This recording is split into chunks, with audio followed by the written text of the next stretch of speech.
Hey friends, welcome back to another video. My name's Emma Lefebvre, and today we're going to be painting something that I'm very excited about. It's a lot of fun. It does take a bit of time, but stay with me. I promise it's awesome because when you're done, hopefully you'll have something that resembles this. This is what we're going to be painting today. It is so much fun to do, and let's just jump in and get started. Okay guys, so today we are probably doing one of the coolest paintings I think I've ever done, or maybe it's just something I really enjoy. And I got the idea from a YouTube short, and I just took an element of what the artist did and I created this painting. I'm going to show you what I did previous to this. I'm going to do an easier version for you here today for a demonstration. And I did film the other one, and it's going to be like a time lapse because it took a while. But basically, this is kind of what we are doing today. So I'm going to explain how I did this. So I want you to take a look. See this pink outline? The splatter kind of outline? Okay, so what I did was I drew some flowers with a pencil, and then I took colored water. So I had a little bit of water, and I tried this 2 times.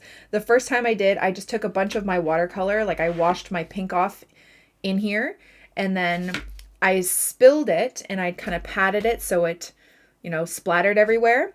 But I found my watercolor wasn't dark enough for this to really show up. So I ended up using this liquid watercolor, which is a staining watercolor, meaning that it's not easy to lift. It stains fairly easy.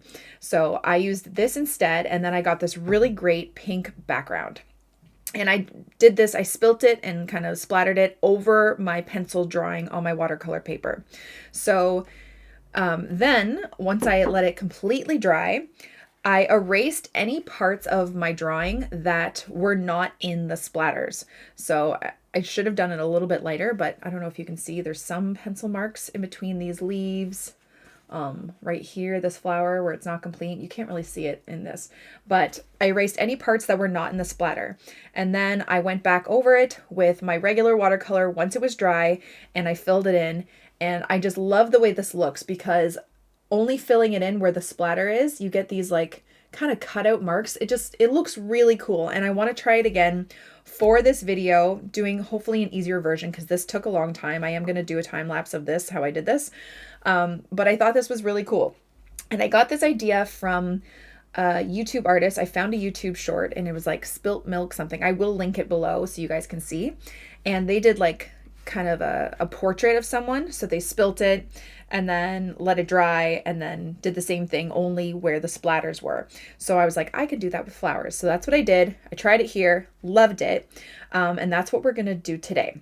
The one thing I will say about this is that when you're picking your background color, you really got to make sure it's going to be a color that the other colors layer on top of, which is why I picked pink. I picked pink for a reason. Actually, this is red, but it's pink on paper.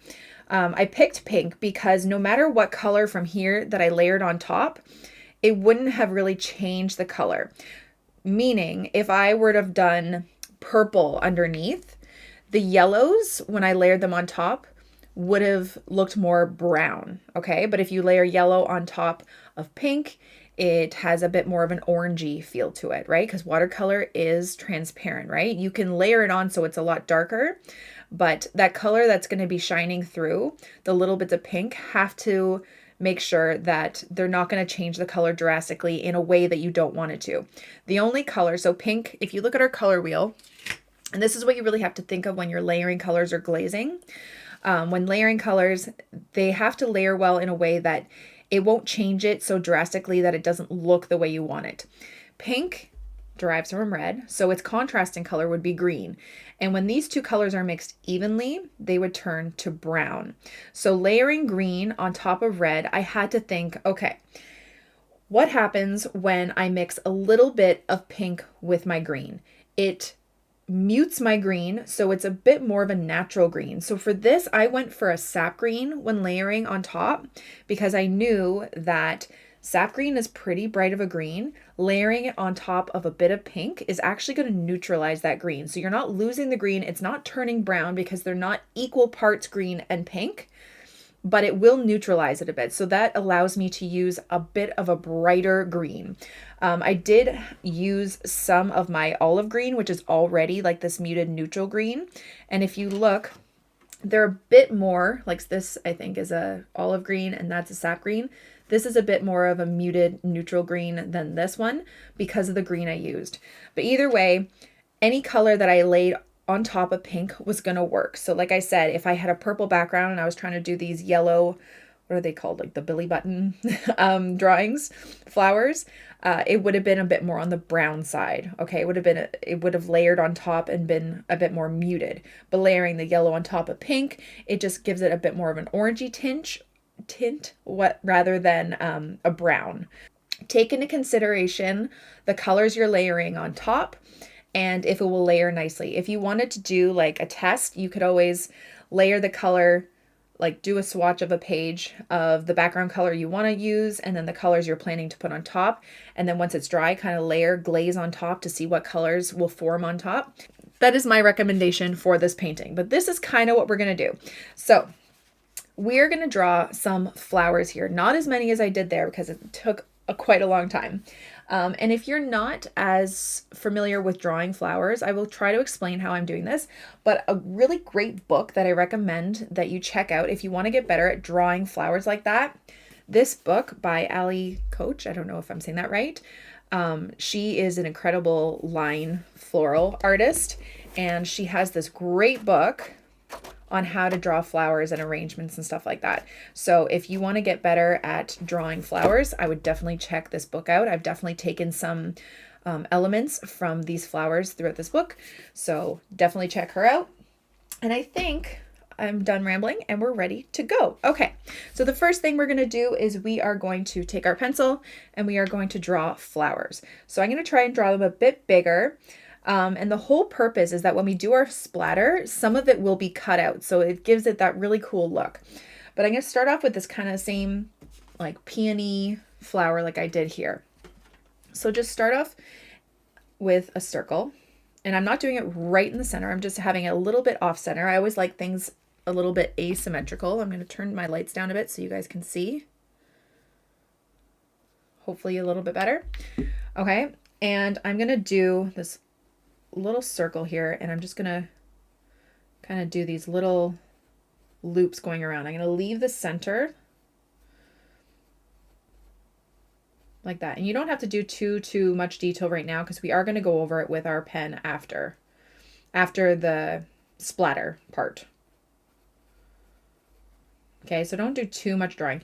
And when you're ever drawing with a pencil and you're going to watercolor on top of it, make sure it's really light because you can't erase it after. Okay, then I'm going to do some smaller petals up front. So I'm going to come out and make it kind of jagged and come back. I'm going to do 4 of these. 1, 2, 3, 4. It doesn't have to be symmetrical. No flower is perfect, okay? I might actually just move this one a bit over. And then we're going to make it look like these petals are folded over. So all I'm going to do is kind of cut at the top and just do a little jagged bit here, like little wavy lines, like that, okay? Then I'm going to do 4 more in between these. So I'm going to make them bigger, wavy, wavy, wavy, wavy. Okay, doesn't have to be perfect. Actually, I'm gonna make this one a bit bigger. And we're gonna do the same thing, making it look like it's folded.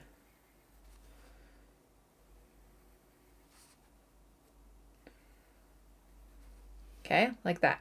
Then you're gonna do 4 more in between those, bigger. Like that, and you're gonna cut them off to make it look like it's folded. 2, 3, and 4. Like that.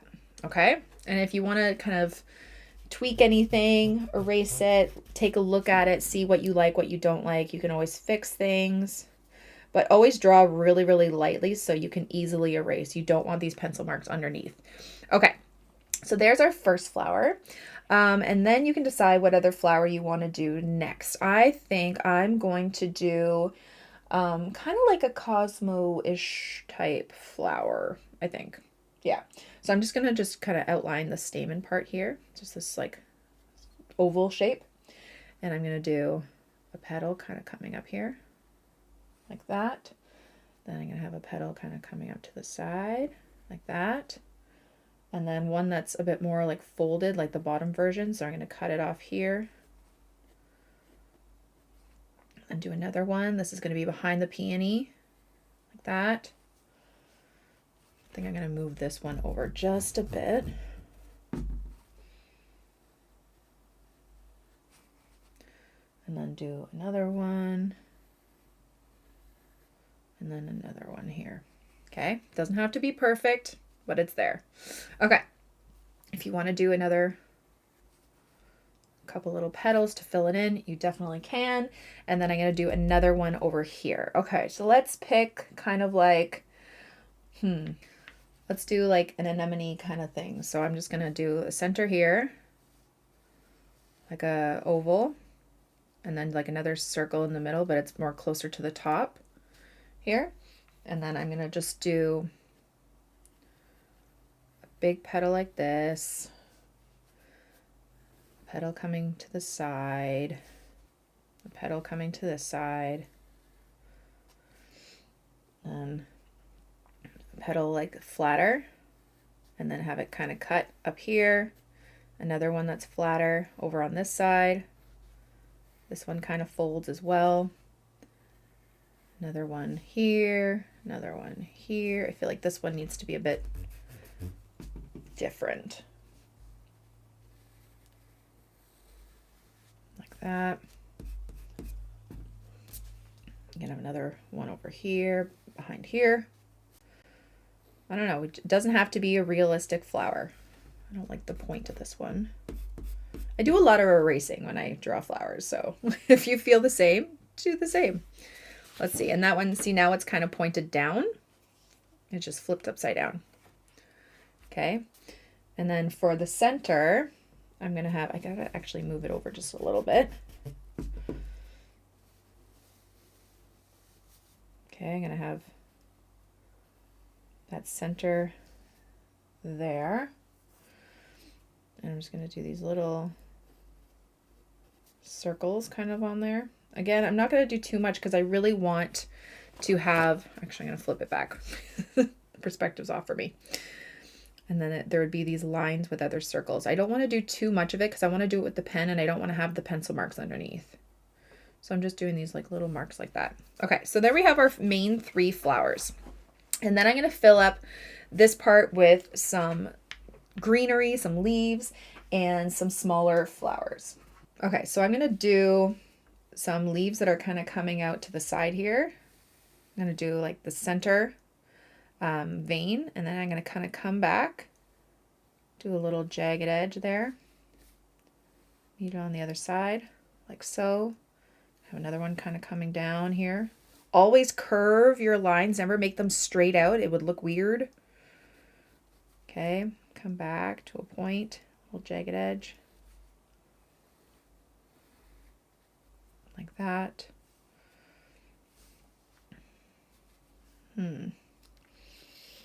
Maybe one that kind of comes up this way.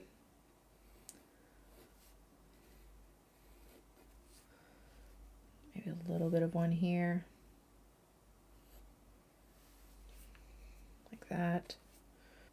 I think I'm going to do another flower down here to kind of make it like a zigzag pattern. I'm going to flip it upside down since it's going to be pointing down. And I'm just going to do petal. It's going to be like a side view of a flower.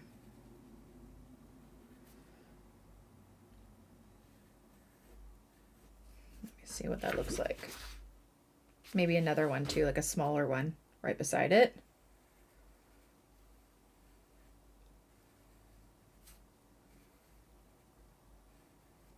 Like that. And then I would have a stem and then some leaves over it.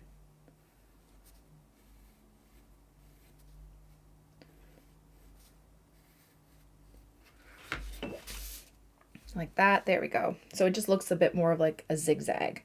And then you're just going to fill in with some more leaves and greenery. You can do some long kind of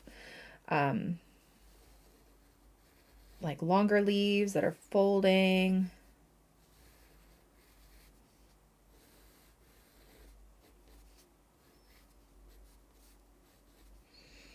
Like that. You can have one up here.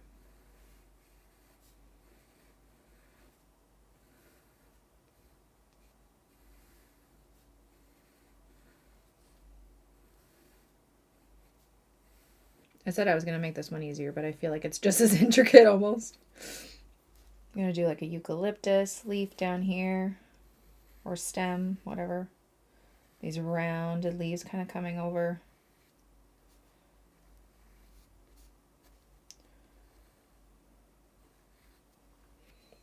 Like that. Maybe I'll have one up here too, just a little bit of one.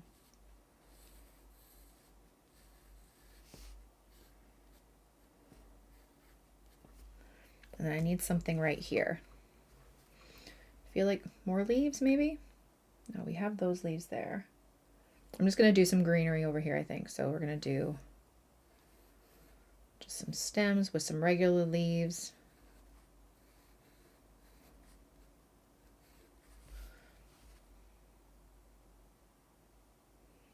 You can have those longer ones.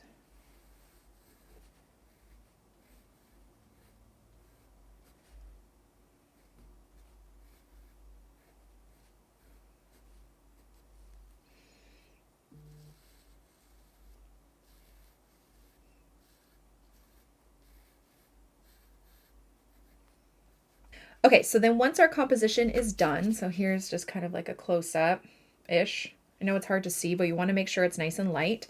Once that's done, you're going to make sure any lines that you don't want there are gone, because once we spill the color over top, you won't be able to get it out, okay? Okay, so the next part, you're going to need some paper towel to protect your surface or some sort of covering. Okay, I have this paper towel from when I did it before, because you are going to be splattering it. And if it's a staining one, you're going to want to make sure that your work area is well protected, like so. Okay, so here it is. And I'm going to take my little water jar. It has a little bit of water in there. I'm going to open it up. Try not to stain my hands, even though it's going to stain a little bit. I'm going to put some drops in there. So it's nice and dark, not too dark. Okay.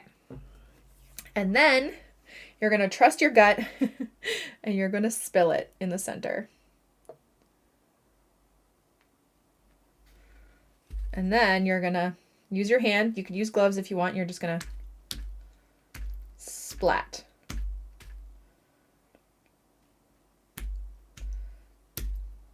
Like this. Move it around, splat it however you like. You want those splat marks. It's like a little kid jumping in a puddle.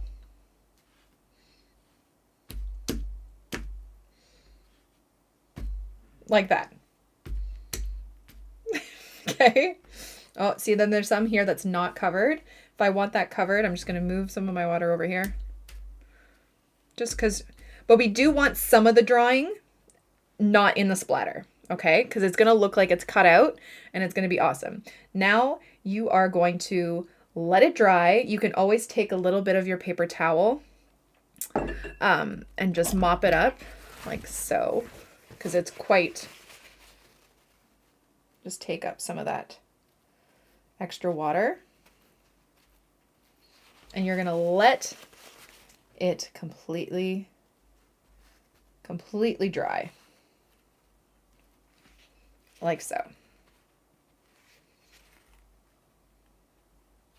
Okay, and then we'll be right back. Okay, so once your painting is completely dry, you can take your eraser and you're going to erase any lines that fall outside of the painting, so out of the pink area. So you're just going to erase all those lines because we don't need them anymore. And you do want areas that fall out of that pink line. That's kind of the whole point of the splatter, is that this painting is only going to be contained to those areas. And if you actually just start erasing, you won't be able to erase over the pencil marks that are inside the pink area, because once watercolor goes on top of that, it stays there. Okay, so just erase any of those lines like that.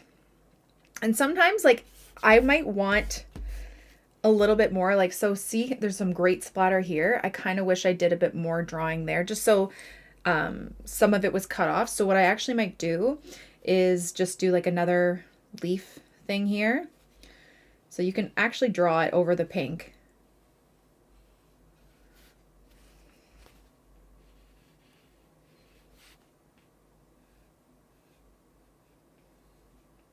And then I wouldn't erase it just yet because we're drawing over the pink. It would erase it. It's not underneath the pink. I'm going to leave it there.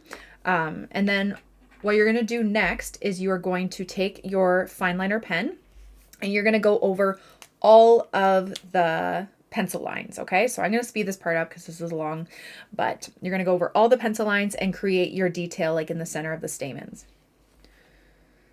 Just make sure you don't go over that pink, so just it cuts right off. Okay, so now that we're done the outline, all the lines have been erased of the parts that were on the white, we can start painting with our watercolor. Okay, so again, you need to think before picking your colors, what's going to layer well on top of your base color. So like I said, the only contrasting color of pink is going to be green, which I'm going to be using. So because we have that pink layer underneath, I'm going to probably be using my sack green, which is a bit brighter. So the pink underneath will just mute it a bit. I'm not going to use an already muted green. I might use some darker green too for some shadows. But as far as the flowers go, I'm pretty sure I can layer any color on top. So I'll probably do this peony pink. I might do this like anemone kind of thing, purple, and then maybe, I don't know, like an orangey, peachy color. I have no idea. And then some more pinks and stuff. I think will be pretty good that way. But yeah, so now we can just, or maybe I'll do this red. I don't know yet. But now we can just start painting. So when you're painting flowers like these, we're not doing our loose ones. I like to add some shadows in there. So I'll talk you through it, through a voiceover, probably in fast motion, because this is going to take a little bit. I like to work on one petal at a time so I can add in the darker shadows and they don't bleed into the next petal. So when you see me working on this first flower, you'll see me working on petals that aren't touching each other, waiting for those to dry before I go in with the second one. And then remember, when you're doing the flowers, the more shaded areas are going to be closer to where there would be less light. So the tips would be lighter values, and then right inside here where they'd be kind of all coming close to the stamen, you're going to get those darker values.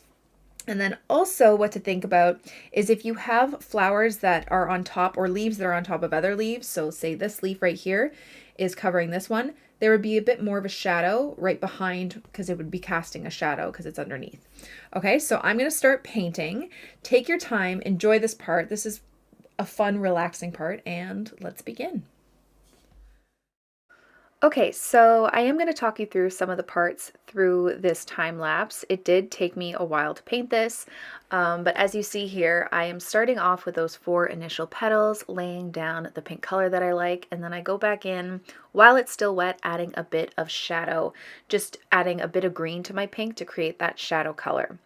And then I'll go around to the other petals in the flower that are not touching those wet areas and do the same with them.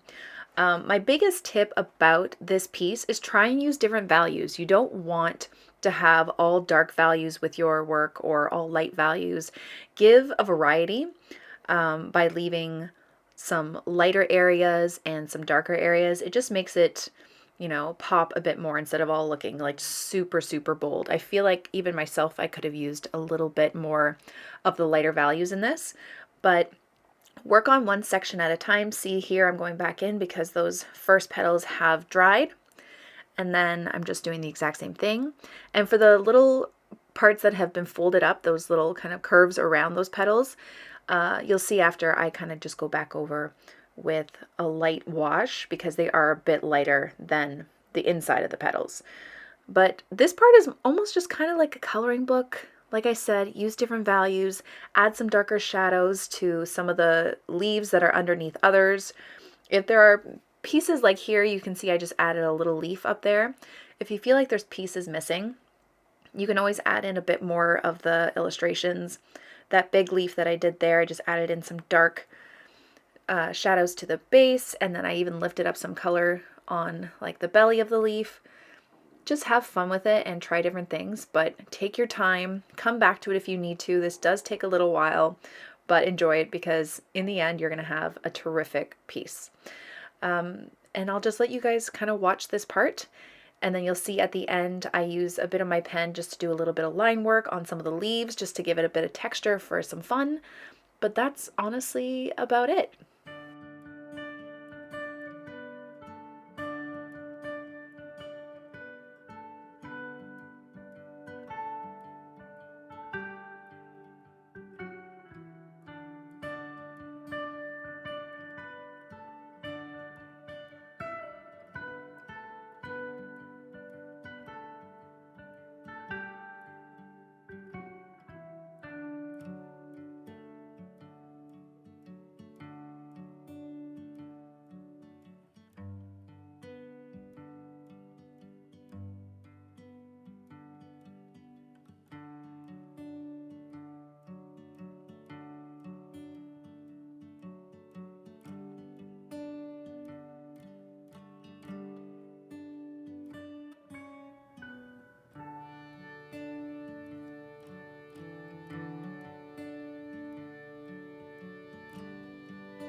And that's it. So that's the painting. Super fun. I kind of wish I did this one a different color.